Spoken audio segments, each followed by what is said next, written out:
Welcome back to TBTV. We're changing things up a little bit this time. We just watched the new movie Disclosure Day, directed by Steven Spielberg, and it was so crazy. And we have so many thoughts about this movie that we decided to dedicate an entire episode to reviewing this movie. So, right off the bat, we're just going to get right into whether we liked it or did not like it. Jake, did you like this movie? Active hatred towards this movie. It is a complete dud. Worst of 2026 and probably the worst Spielberg movie I've ever seen. And then, as for me, I saw him give the ranking on Letterbox before mine started because he saw like 2 hours early, and I was like, "There's no way," because I was like, "There's no," because I don't really want to watch the movie. I did not really like this movie either. I think you hated it more than me, but the fact that we're kind of on the same page is kind of sad. So we're gonna get into that, but before we get into our thoughts on the movie, what's your familiarity with Steven Spielberg? Do you like him? Have you seen most of his movies? Like, what are your overall thoughts? Yeah, I'm definitely missing some big ones. Like I don't remember Indiana Jones that well. I've definitely seen them in my childhood. I Mhm. saw like E.T. I think E.T. may have been like my first Spielberg movie. I had it on VHS as a little boy, but I don't remember those movies very well. The other ones are just more classic stuff. So things like Jurassic Park, Schindler's List, Catch Me If You Can, Minority Report, War Horse. That's probably my favorite Spielberg movie is War Horse, but I have a soft spot for World War I movies. Lincoln, Bridge of Spies, The Post, West Side Story. Those are all the ones I've seen. This was definitely in the bottom tier for me. I would say my bottom three Spielberg. This one is rock bottom, and then after that it would be Close Encounters of the Third Kind. Is that what it's called? Yeah, yeah. I just get that right, right? I know that's a classic, and we can get into that as like a little aside if you want. I walked out of that movie when I saw it in the theater. They were replaying it at the Austin Film Society, and I was so bored with it. And I hate it. I hate doing that to classics like Die Hard. I hate Die Hard, and knowing like how revered that is and how important it is in film history, and how much of an influence like movies like Close Encounters of the Third Kind had, it makes me sad that I had to walk out on it. But I would say this movie was even worse than that. And then I would also put West Side Story in my bottom three, Spielberg. And I say that as like Spielberg's like my second favorite director. Yeah, don't run away, people, because Jake does like Spielberg, and I'm gonna be on the other side of things where I think I definitely like movies that you don't like by him. Like I do like Close Encounters. I love West Side Story, and I think Spielberg is arguably the greatest director of all time, just objectively when it comes to what he has done for movies. He's Mm-hmm. definitely like my top three as well, because he's the kind of guy where you go in my opinion. It's like you just know the movie's at least going to be good for like almost everything that he's done. So um, as far as this movie goes, I'll just give a quick, brief synopsis because we don't want to run out of time. We have so much to say. I'll try my best to explain it. Basically, a meteorologist played by Emily Blunt and a cybersecurity guy played by Josh O'Connor get entangled in this conspiracy to uncover aliens, but they're also on the run from the government who are trying to actively stop them from doing that. That's kind of a rough premise, I would say. Were Well, you is it excited? is it government or is it? I think it was like a an independent contractor hired by the government. Like kind of the government outsourced stuff to It them a little. is. I say government only because it's like they kind of act as a government entity, but they say in the movie, like you said, they're not a part of the government. Like they're not the FBI. They're their own kind of thing. Which is an Uh, interesting choice. Like, why didn't he just make it the feds? Instead, he was like, these are the stereotypical feds, but we're gonna make it this like Blackwater, like paramilitary almost. It was I kind of don't know. Yeah, I don't know, but like that sounds cool. I like the trailers had me a little worried, but the more we got closer to this one, I was like, this is gonna be cool. Like Spielberg's gonna have something really unique to say. He's worked with aliens many times. It's his genre. Like how bad could it be? Even if the trailers haven't all worked. And then we saw some of the reception. And we're like, okay, like this is gonna be really good. Were you kind of yeah, I mean, you were interested enough to go and watch it opening day. yeah. I mean, I started off skeptical just because there's been those few times where Spielberg did let me down before, but then I started to get kind of hyped for it. As the disclosure day arrived. But I think it kind of it surprised me because like I was kind of expecting it to be either good or like bad.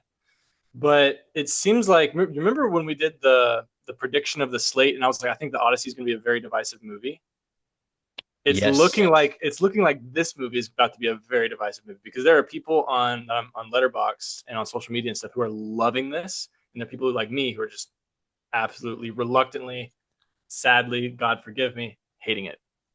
Yeah, this I think this could end up being the most divisive movie of the year. I don't really just because of who directed it. Like that's it's crazy. Like I didn't expect to feel the way I did when I was watching it. But we'll do a lot of back and forth. I'm gonna let you go first because you've been waiting a long time to kind of get into it, and I'll just kind of cut in whenever. So tell me why you hated or actively hated this movie and why you have it as your bottom Spielberg. Well, look, I don't want it to be like Spielberg deserves some reverence, right? He deserves some respect. So I don't want this to be like a throwing tomato at the guy, but like it's a great cast. We love Josh O'Connor. We want to see him in more stuff. We love Emily Blunt. Wyatt Russell, my guy. Can I raise my hand real quick? Go for it. I'm just gonna interject because I wanted to hit on this point. I actually did not like the casting. I haven't liked the casting of his past couple of movies. I just think that it's a weird like they're all really good actors, but I just think it's a weird pairing of like the most random actors you could have. I really like it when he works with Catch Me If You Can, like Tom Hanks and Leonardo DiCaprio. Like those guys have chemistry. I just feel like the cast that he like have assembled as of lately just have weird, awkward chemistry, and I felt it with this one very much so. Yeah, I mean, I totally agree with you. I love the cast in terms of like I love the actors, Of course, they're all amazing actors. They're all really but good.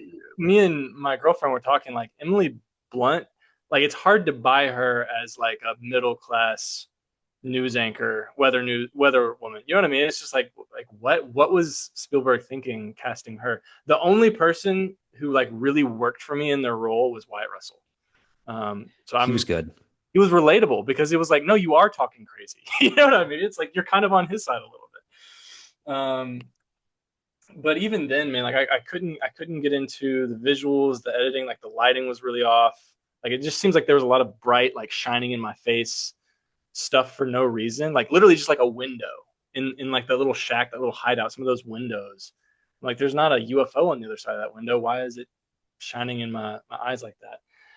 But all together, man, I just think that Spielberg was, and I'm it's not just from the movie, it's also from like the different things that I've heard him talk about in the promotion for this movie. It was he's interested in the question, what if it's all true? And what would it be like for humanity to find out that no, this they really do exist? But he's asking those questions and not answering them because spoiler alert, that's how the movie ends. And so we don't get to see the day after, which to me, it's the only interesting way in 2026 to do that. This whole like, what if they are real? Like you do the third and fourth order effects of that. And he didn't even go there because this whole what if they are real, it's just been done to death. And I think it's fake deep. I think it's very shallow waters that he's swimming in. To me, a more interesting question is what if we really are alone? And what are the implications of that? That's a story that I think better serves our time. And for some reason, Spielberg, I think it's just because he's, again, God forgive me, I think he's just kind of like a little out of touch with the times. Yeah. Yeah, no, I understand that. I thought when I was watching the movie, there are definitely things that, because again, I didn't actively hate this movie. I disliked it, but there are things that I really liked about it. I kind of kept waiting. I was sitting in my seat. I was like, okay, now it's about to get good. Like, because I was liking the momentum of a scene, but it just didn't really go anywhere. And I was like, all right. It was just a lot of like, you know what I mean? So I thought the last like 30 minutes or of the movie or so, or maybe the last 15 minutes should have been the beginning of the movie. And then from there, it would have been like, okay, like, let's see, he's going to actually answer kind of the questions. And it starts off strong and you can kind of tell who's who. But man, I had a hard time even within the first 5 minutes of the movie. I kind of knew I was in trouble. I was like, I don't really like how this feels. I don't.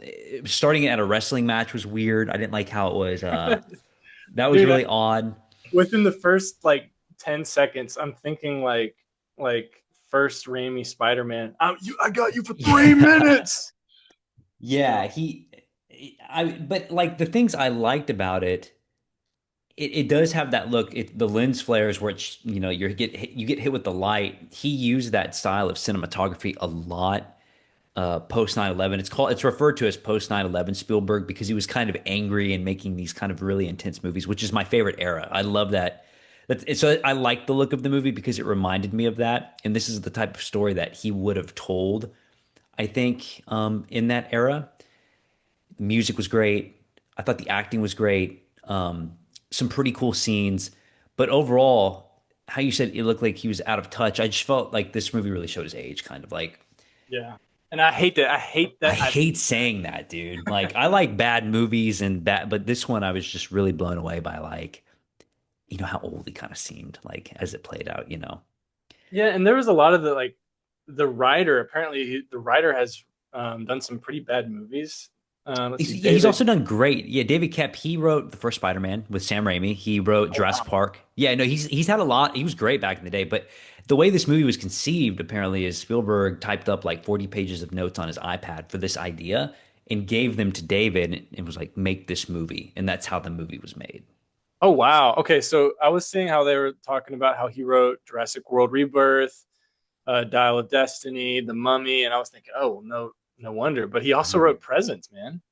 What? Oh He was yeah. also a writer on. Yeah. I love that movie. Yeah. So I don't know. I don't know what it is, but there was a lot of just really bad. I think like actively bad dialogue too. And the worst offense for me was when Josh O'Connor shows the footage to Jane. Dude, that's one of the worst scenes in the entire movie. Like, it might be the worst. Yeah, Like, yeah, it might like that was so number one. I'll let you talk about it, but number one, they cut away from the scene that is supposed to be so bad and make her cry, but like she was even starting to get teary eyed, just seeing them kind of roughhouse the alien in the chair, and you're just like, no. People go on Twitter now and see people blow up, on a daily basis. It's not a realistic response to that. You know what I mean? Like I well, just because it's like didn't. if you've never, if you don't know that aliens exist for sure, right? If you're just an average Joe Blow, and you see evidence of aliens existing, even if they're being tortured, you Spielberg, Steven, bro, like you have to at least show the first like, oh shit, aliens exist before you get to the empathy part. Like they're skipping the oh shit, aliens exist and going right to the but abuse and like it's just like and then they go into the philosophical debate, which the philosophical debate like between like, oh, can humanity handle this or maybe we should keep it, you know, maybe we should not disclose it. Like that could be mildly interesting. Like I think that's been done to death, and it's not really a story worth telling anymore. At least at this point in time. But there's at least some kind of like philosophical point to make there, some kind of moral point to make. Like it is about something. But the way it was written, it was like, dude, nobody talks like this, you know?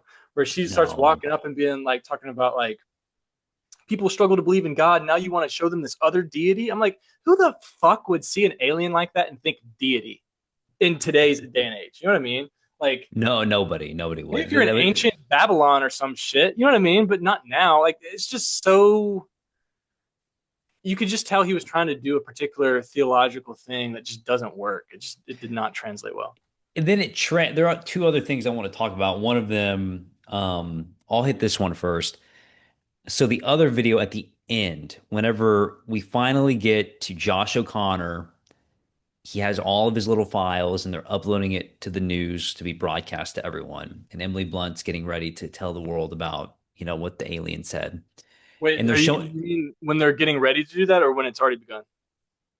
when they're getting when it's done, when people are watching the video of it's before the alien talks to Emily Blunt, but Hmm. everyone's watching like the footage of like Roswell, New Mexico in the 40s. You remember that scene?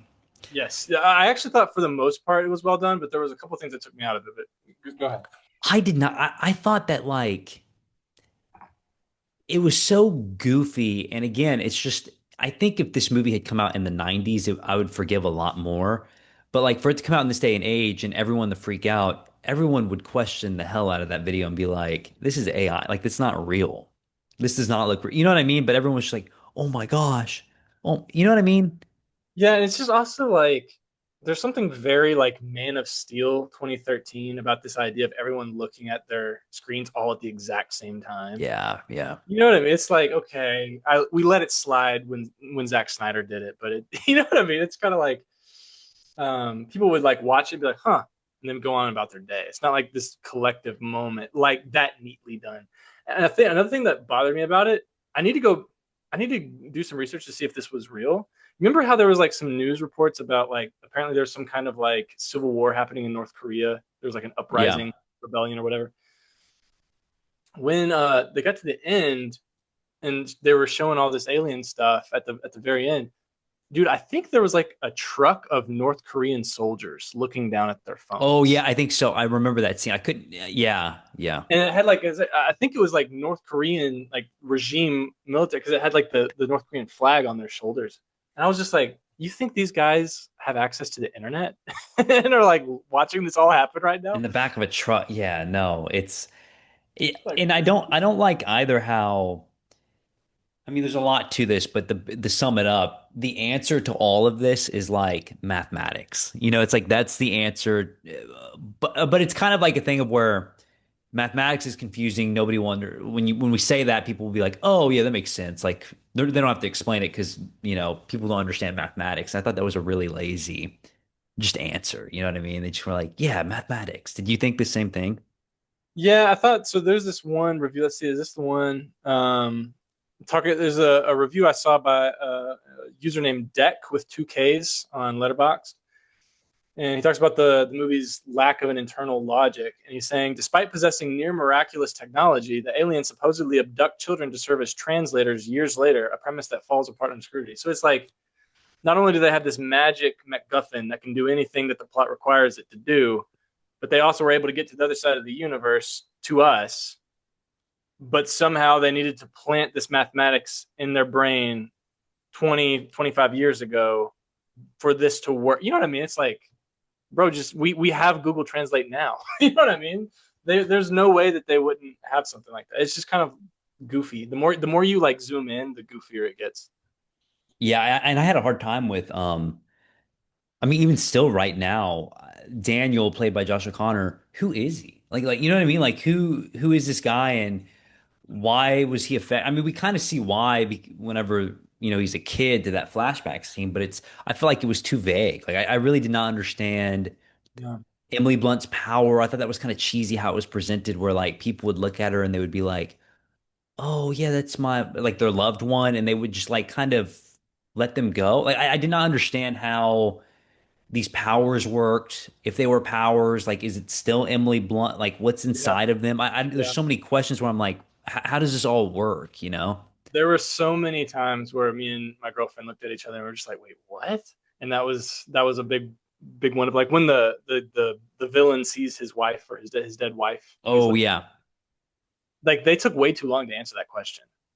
yeah, They dude, just and like he would let them go, and then he's chasing them again, turning off the generators, and Blunt's about the do the newscast, and then he sits down, he's like, let her do it. It's like, what do you like? yeah, and What's then up with all the these start and these stop? these armed guards just like walk out of the room. I'm like, you could have shot her you did all this to prevent her from getting there, but you won't shoot her when you have the gun aimed at her.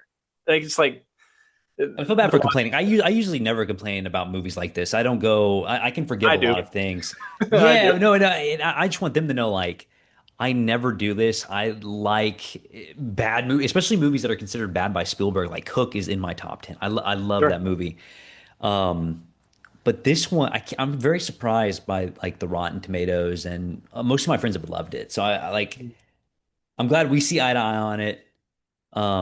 Is this a now? Next question: were there any like positives? I know you kind of hit on like you like the actors. Was there anything else where you're like, would you ever watch this movie again for any reason?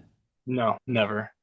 I would never watch this. I want to watch his other the alien movie that I haven't seen is War of the Worlds, It's my which number one. I love that movie. I understand is like a big 9/11 themed movie. It's So I amazing. want Yeah, to watch it for the historical context alone. you would like Um, AI too, artificial intelligence. I want to watch that. I want to watch all his movies. And I need to rewatch ET as well. So I would want to put these movies in Disclosure Day in dialogue with his other alien movies. or maybe even like political thrillers such as Bridge of Spies. 'Cause, like for instance, like the Josh O'Connor character, I think he's very heavily inspired by Snowden there, Edward I thought the Snowden. same thing. I thought the same thing. And so I think he just expects us to be like, oh, okay, Snowden, like it's supposed to resonate with our subconscious a little bit, but it's still confusing. You know what I mean? I know there are too many like there are too many things going on because I guess at its heart it is a chase movie at the end of the day, but it's also government conspiracy movie. It's an alien movie. It's a movie about like humans, I guess. Like there's just too much going on. And I don't know if the movie would have been better if he had committed to just one. It probably would have been a little bit better. Mhm. But I constantly found myself like I'd want to go back to Emily Blunt's character, but then we'd get to her and I'd be like, all right, it's kind of like getting boring. Let's go back to Josh O'Connor. Then we go to him and it would be kind of exciting. And I'd be like, all right, let's just go back to Emily Blunt. Like it was, I thought it was too many different things at once. And the action scenes, I didn't think the action scenes were that good. They were okay. Like they were okay. The one that was kind of cool was the like this is another like I guess plus was the scene with the trains when they're like running That was away, great. Yeah, that was the best one. but it felt out of place for this movie. It Well, like dude, it's yeah. like this would go great in Fast and Furious or something like that, but In I the don't know what scene, it took so long, and I'm like, wasn't this movie about aliens again? It's like, I know in the scene that drove me crazy, there were so many little moments like this when they drive. I thought it was actually kind of cool too when they drove the car through the house. Like it was just fun to see.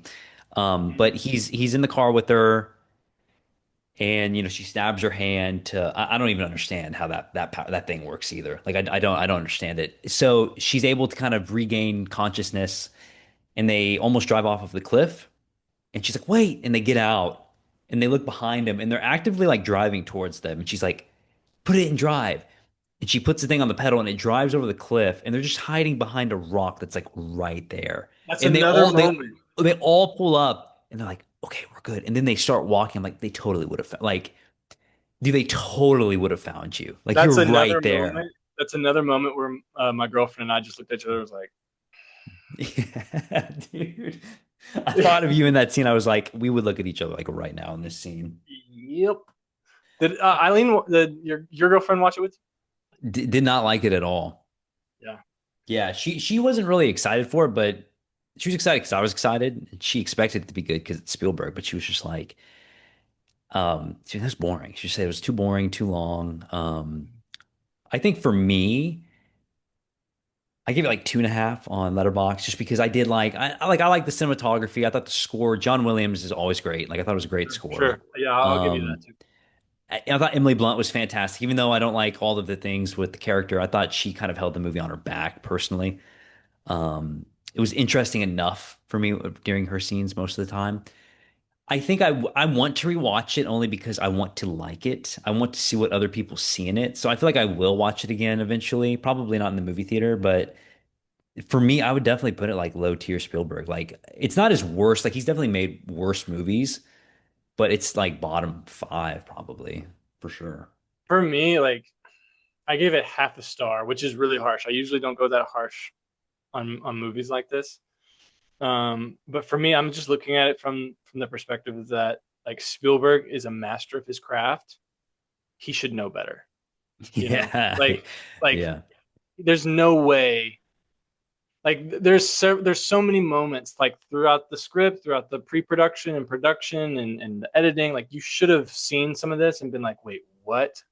You know what I mean? Like I just can't cut him slack like I can with someone like the directors of Backrooms. I didn't really like Backrooms that much. That's another conversation. Boy, howdy! I watched Backrooms last night, and this made me appreciate Backrooms so much more. Yeah, the problem it's funny because Backrooms, it's like I think we can both agree. We won't get into that too much, but Backrooms just had a script issue. Like the direction was fine enough. Like it would have been better if they had just kind of let him pick his own writer because it tried to turn into this like elevated horror thing where it's like we've seen this so many times. Like why would you go this route? But this movie, I thought it was the writing. The writing was not good, and just the story idea from I mean, Spielberg tried to make it as good as he could, but it just felt out of touch with so many different things. So it's like you kind of have to blame both of them, you know? You know what I would really like to see, and I shouldn't say this because I don't want anybody anywhere on the earth getting any ideas about a sequel, but I would have liked to see the Spielberg directed movie that starts with the disclosure. Oh, I would kill for a sequel. If he announced, I'd be like, good. Let's see, let's see what you got. Like, let's Like see. I don't want it to be like 5 years in the future. I want it to see the day after and tell me that story. You know what I mean? Yeah. But it felt a little bit of like a cop out to end the movie where they ended it.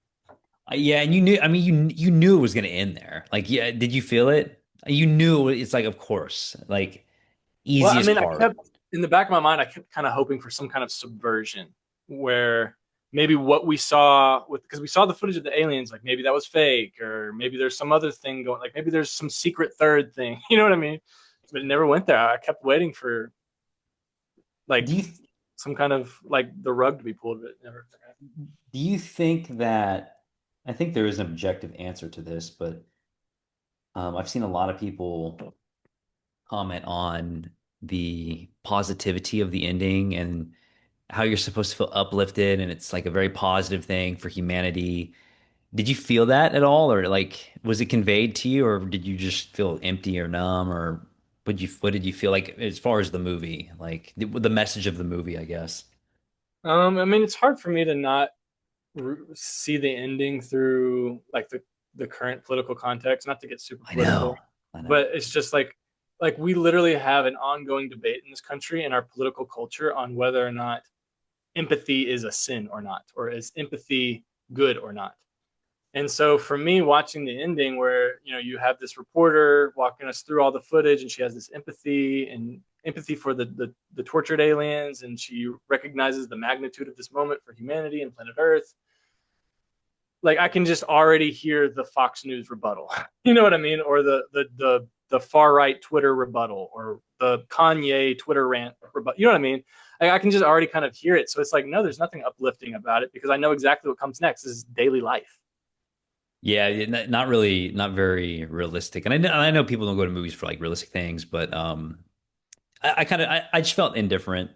You know what the movie also kind of felt like to me is, there's this weird like the thing that happens from time to time. I forget the term for it, but like it's in a year where two movies come out, they're kind of about the same subject. So like one year you have The Prestige and The Illusionist come out.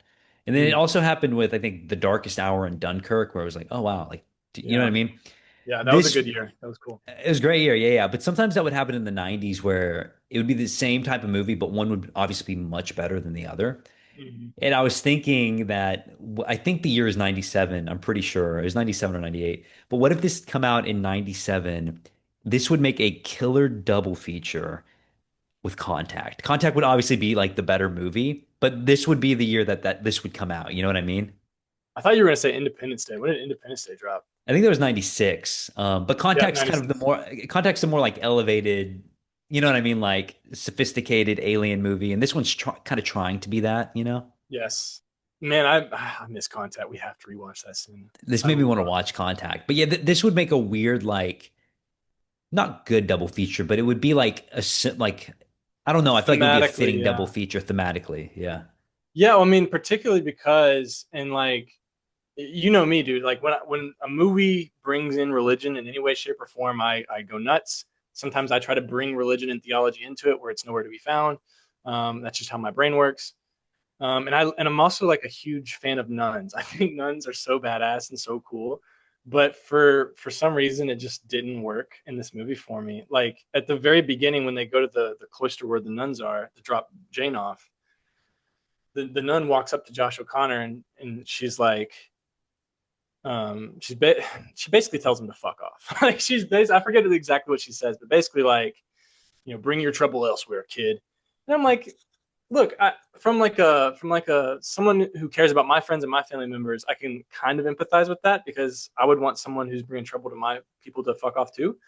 But from like a religious standpoint, I'm like, you're supposed to be witnessing, be a ambassador for Christ to this guy, and you're just telling him to fuck off. It's like so the sister kind of rubbed me the wrong way from the get go. So even the religious things that Spielberg was trying to do with this movie, he never completed that circle for me.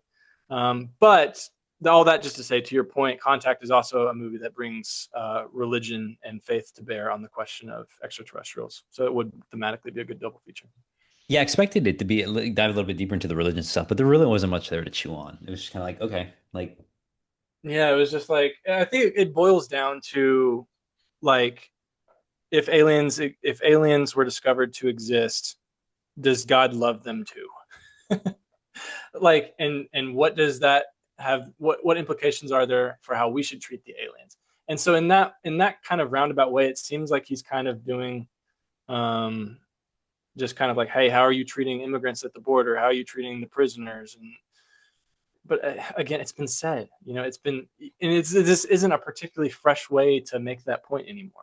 You know what I mean? it feels late. Like the movie definitely feels late. Like it's Late you and know, lazy. I would go so far as to use the word lazy. Man, I'm sound like a total hater. I'm not trying to be. Forgive me, I know Steve. we still love Spielberg. Like he is still the GOAT. Like he is given money. Like if he wants to make a sequel, I'm going opening day. Like I'm there at opening day. You know what I mean? I'm there. I'm the first person. I'm gonna watch the movie. I would probably Um, catch it on streaming, but I will say now that this is out of the way, the next thing to be watching for is Jaws. So oh yeah, yeah, the for July sure. 4th reissue for the theaters, or whatever. Oh yeah, oh the phenomenal movie. I laughed. I wanted to talk about the scene real quick before time runs out. I laughed so yeah, like I kind of liked it just because it was. I was like, "What are you doing, Spielberg?" When she's doing like the weather thing and she talks about hail and it's the camera shot of the Fruit Loops pouring into the. I was like, "Dude, what are you doing, man?" She did something like He did like a shimmy and then the Fruit Loops falling to act as the hail. I was like, "Dude." it was a little goofy. And it was good. It was very goofy in a kind of a fun, I liked it. Yeah, yeah, it was beautiful fun. I was way. like, "That's fun." But even that feels like discontinuous from the rest of the scenes because like the next thing right after that with Emily Blunt is like her contentious relationship with the other people on set and like I guess her boss or the producer or whatever. Yes, So it's yes. It like, was okay, you just showed her goofing off and everybody loving it, but now you're showing me that actually there's this tension. And like, I don't know, it just felt a little bit like as the first of many whiplashes to come throughout that movie. Yeah.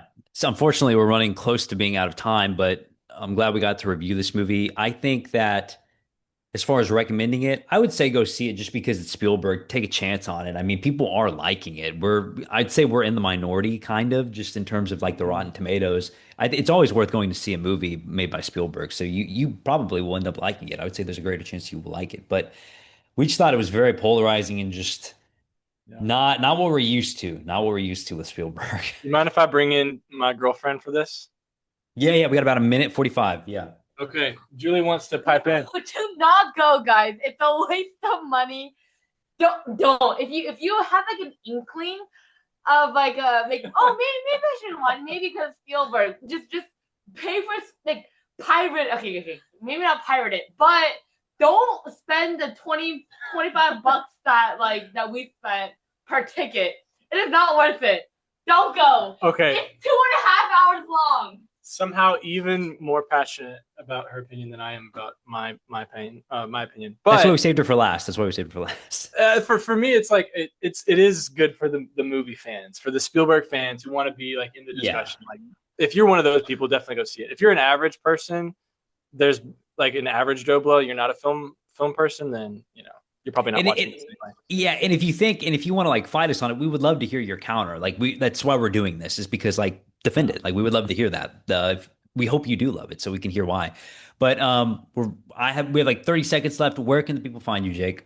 You can find me JKH Bennett, two N's, two T's on LinkedIn, TikTok, and Letterboxd. And you can find me on Tyler Tompkins on Twitter and Letterbox. We'll be back soon with like a weekly video movie update and maybe a few other reviews. See you next time.